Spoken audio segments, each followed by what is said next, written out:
रात्री ना मी मेहंदी भिजत ठेवली होती आणि मी नेहमी तव्यामध्येच भिजत ठेवते, म्हणजे लोखंडी तवा असतो ना त्याच्यामध्ये, तर त्याच्यातलं जे आयरन असतं ना ते उतरतं मेहंदीमध्ये आणि अशी काळी काळी मेहंदी होते लोखंडी तव्यामध्ये भिजवल्यानंतर. असं म्हणतात की लोखंडी तव्यात भिजवलेली मेहंदी चांगली असते. त्यानंतर इथे ना मी इडलीसाठी ना आणि डोशासाठी डाळ तांदूळ भिजत घातलेत आणि पहिल्यांदाच मी त्याच्यामध्ये मेथ्यासुद्धा टाकलेल्या आहेत. मी कधीच मेथी टाकत नाही. आणि इथे ना मी जे चहापत्तीचं पाणी होतं ना, थोडंसं मेहंदी मला घट्ट वाटली ना म्हणून इथे मी ॲड करते आणि छान अशी मेहंदी मिक्स करून घेते. तर ती अशी स्लरी टाईपमध्ये झाली पाहिजे, अगदी पातळ पण नाही आणि जास्त घट्ट पण नाही, अगदी व्यवस्थित आपल्या केसांना बसेल अशा पद्धतीनं ते पाणी त्याच्यामध्ये ॲड करायचं आणि मिक्स करून घ्यायचं. आता ही जी मेहंदी आहे मी दुसऱ्या वाडग्यामध्ये काढून घेणार आहे, कारण ही बऱ्यापैकी भिजलेली आहे रात्रभर. मेहंदी पूर्ण मिक्स केल्यानंतर ती अशा पद्धतीची झाली पाहिजे. तर मुलांनी ना आदल्या दिवशी ही चपला वगैरे स्वच्छ धुवून ना वाळवून अशा ठेवून दिल्यात. आणि इकडे मला ना पावटा, वांगा आणि बटाटा अशी मिक्स भाजी बनवायची होती. त्यात शेवग्याच्या शेंगा पण मला टाकायच्या होत्या. आणि ही भाजी बनणार म्हटल्यावर ती सुट्टी असल्यावरच बनते, कारण का हे काय डब्याला ही भाजी नेत नाहीत आणि घरी सगळ्यांनाच खाण्यासाठी होते. बऱ्यापैकी ना पातळच बनवते मी ही भाजी. आणि मी तुला काही ही भाजी अजिबात आवडत नाही. पावटा आणि वांगं म्हटलं ना की ती सरळ नाक मुरडते, त्याच्यामुळे ती अजिबात जेवत पण नाही. एकदा ही भाजी असली की मग तिला वेगळं काहीतरी करून द्यावं लागतं. तरी पण मी तिला म्हणते जे असेल ते आपण खावं, पण तिला काही ते ऐकायचं नसतं. मुलं काय असतात हट्टी जेवणाच्या बाबतीमध्ये की हे नको ते नको, पण ठीक आहे मी तरीसुद्धा करते. आज ना माझ्याकडे भाकरीचं पीठ संपलं होतं, त्याच्यामुळे ना मी आज चपात्याच बनवणार होती. डबा जरी नसला तरी आज चपातीच बनणार होती. थोड्याच 9 चपात्या बनवायच्या होत्या मला, तर ते मी बनवून घेणार थोड्या वेळाने. तोपर्यंत इथं जी भाजी आहे ती सगळं भाजीसाठी लागणार स्वच्छ असं धुवून घेऊन मग भाजी बनवणार.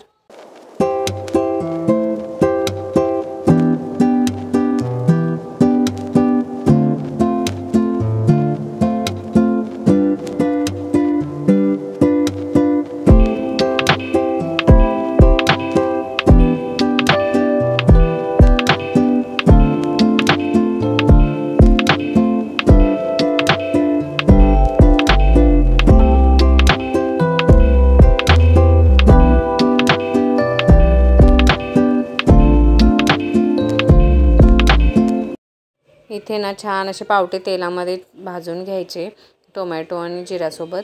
आणि येताना ना यांनी कामावरून भाज्या घेऊन आले होते. मी अजिबात इथे चिपळूणमध्ये भाज्या घेत नाही, क्वचित कधीतरी अगदी जास्त गरज असेल तर, नाहीतर अजिबात घेत नाही, कारण खूप महाग असतात. आणि तिकडून ते येताना पाटणवरून भाज्या वगैरे घेऊन येतात. हॅलो नमस्कार, मी सुप्रिया. कसे आहेत सगळे? मजेत ना? तर आजच्या आणखी एका व्हिडिओमध्ये तुमचं खूप खूप स्वागत आहे. तर मी हसते का तर स्वराजला आता मी भाज्या भरायला लावल्या होत्या आणि त्याच्यामध्ये गवार आहे ना, ती गावठी गवार, त्याला थोडीशी खुजली टाईपमध्ये असतं ना, तर ते त्याला हाताला लागलं आणि त्यानं ते दंडावर फिरवल्यामुळे त्याला तिथं आग उठल्यासारखं होतं आहे, म्हणून मी हसते, बाकी काय नाही. हे आमचं पिल्लू असंच कायम असं चिकटलेलं असतं.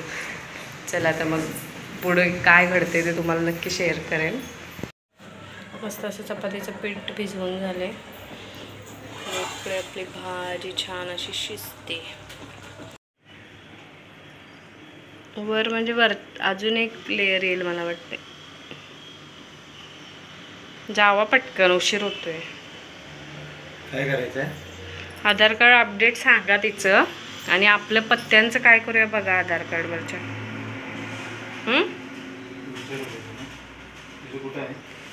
तिचं खाली तळालंय बघा ते. हो हो,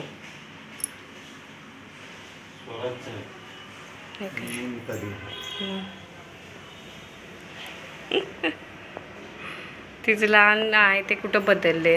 किती वेळ झाला तरी काय करायचंय? अपडेट करायचंय, सगळंच तिचं बदलायचंय, फोटो बिटो पूर्ण टोटल. हे बाहेर गेल्यानंतर ना मी पटकन चपात्या गरम गरम बनवून घेतल्या.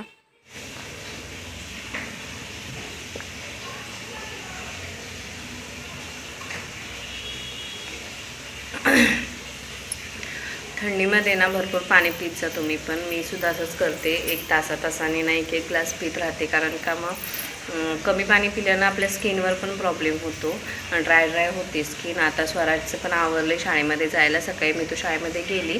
आता माझी पण कामं बऱ्यापैकी आवरलेत, म्हणजे जेवण वगैरे आवरले.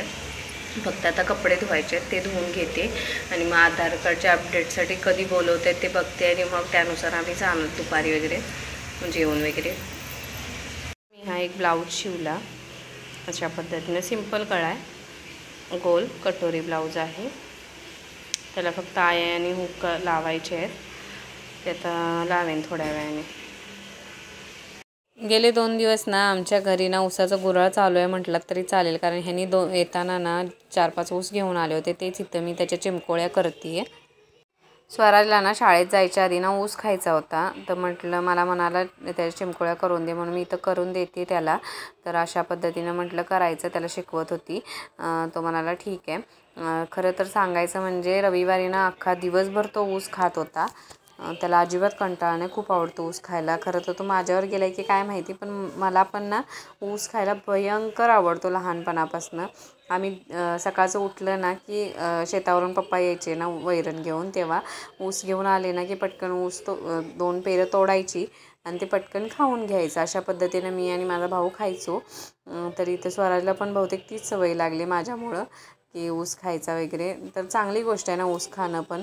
त्याच्यासोबत 2 चिमकोळ्या मी पण खाल्ल्या आणि तेवढा आनंद घेतला. त्यानंतर त्याचा डबा वगैरे भरला. बॉटलसुद्धा भरली नव्हती त्यानं ऊसाच्या नादामध्ये, तीसुद्धा भरून दिली त्याला. अजूनही त्याचं ऊस खाणंच चालू आहे, बघू शकताय. आणि इकडे त्यांना जेवायला दिलं त्याला सोडायला जायच्या आधी. आणि इकडे आमच्या पर्याचं काम बऱ्यापैकी झाले. एक भिंत बांधून झालेली आहे, आता दुसरी भिंत ते बांधायला घेतील. आणखी येताना त्यांनी पुन्हा घेऊन आलेत ऊस 4-5. आता ना थंडीमध्ये ना ताज्या पालेभाज्या खूप साऱ्या मिळतात इकडे. मुळा भाजी तर जास्त प्रमाणात मिळते. छान अशी मुळ्याची भाजी चिरली. आता त्याच्यामध्ये ना भरपूर सारं मीठ टाकून घ्यायचं. मीठ टाकल्यानंतर त्याचा जो थोडासा तिखटपणा असतो ना तो निघून जातो आणि अशा पद्धतीनं ते मिक्स करून घ्यायचं आणि चोळून घ्यायची भाजी अशी पूर्ण. मस्त अशी चुरून झाली भाजी. आता ही अशीच ठेवून देते. तोपर्यंत कांदा वगैरे चिरून घेते. कांदा आणि मिरची इतकंच टाकायचं याच्यामध्ये, पण भरपूर सारा कांदा टाकावा लागतो. तो मी चिरून घेते. इकडे ना कोकणात आल्यापासून ना हिवाळ्यामध्ये मुळा भाजी ही कंपल्सरी खाल्लीच जाते आणि मलासुद्धा खूप आवडते, कारण मी इकडं आल्यावरच मुळ्याची भाजी खाल्ली. मुळा जो पांढरा मुळा असतो ना त्याची जी वरची पात असते ना त्याची भाजी बनवतो. आणि जो पांढरा मुळा असतो त्याची एवढी मला खास आवडत नाही भाजी, पण ही जी पाल्याची भाजी असते ना ती 1 नंबर लागते. तुम्ही कधी खाल्लेत का मला कमेंट करून नक्की सांगा. आणि जर कधी तुम्ही ही भाजी खाल्ली नसेल तर नक्की खाऊन बघू शकता, खूप छान लागते. इकडं ना कढईमध्ये तेल तापायला ठेवले आणि आता ही भाजी बऱ्यापैकी पाणी सुटले भाजीला. आता ह्याच्यामध्ये ना आपलं साधं पाणी असतं ना ते ॲड करायचं, म्हणजे धुवून घ्यायची छान अशी भाजी. भाजीमध्ये पाणी टाकून झाल्यानंतर ना छान अशी भाजी विसळवून घ्यायची आणि त्याचे गोळे छान असे पिळून घ्यायचे. अजिबात त्याच्यात पाण्याचा अंश राहायला नाही पाहिजे, अशा पद्धतीनं इथं मी पिळून घेते. आणि या मुळा भाजीमध्ये ना छोटे छोटे पांढरे मुळे तयार झालेले असतात ना ते सुद्धा टाकले तरी खूप सुंदर भाजी लागते. अजूनही नवीन भाजी असल्यामुळे ह्याला मुळे का आलेले नव्हते, त्याच्यामुळे ना नुसती पाल्याचीच भाजी इथं बनवते मी. तर अशा पद्धतीनं गोळे सगळे तयार करून घ्यायचे.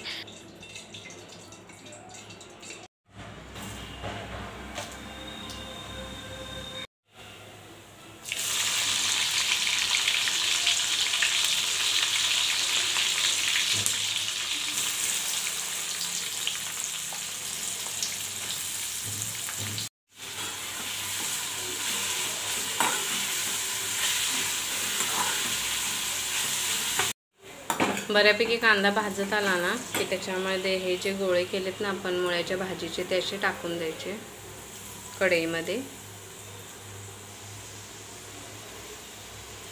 बाकी याच्यात डाळ बीळ काहीच नाही वापरत मुळ्याच्या भाजीमध्ये, फक्त ओलं खोबरं वापरतात इकडे कोकणामध्ये,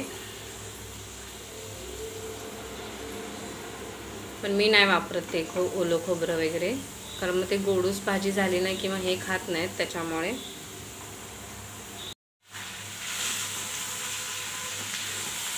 छान असं मिक्स करून घ्यायचं. आता याच्यामध्ये मीठ टाकायचं चवीप्रमाणे, कारण तुम्ही आता म्हणाल की मगाशी एवढं सारं मीठ टाकलं, पण ते धुतल्यानंतर निघून जातं आणि अगदी अशी पांचट भाजी होते. त्याच्यामुळे याच्यात मीठ थोडंसं टाकावंच लागतं आणि जितकं मीठ जास्त असेल ना तितकी भाजी छान लागते. जास्त म्हणजे अगदी जास्त नाही, आपल्या अंदाजानुसार आपण टाकायचं.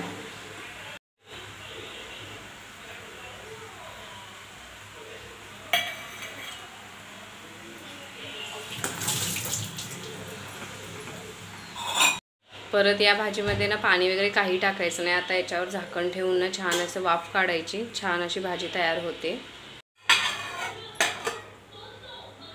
मगाशी सांगितल्याप्रमाणे ना मी तुला कोणतीच भाजी नको होती म्हणून आईकडून तिने भाजी घेऊन आली आहे, बघू शकता. आणि इथे आपली मुळा भाजीसुद्धा तयार झालेली आहे. गरम गरम भाजी आणि गरम गरम चपाती एक नंबर बेत होतो. तुम्ही नक्की म्हणजे नक्की ट्राय करून बघा.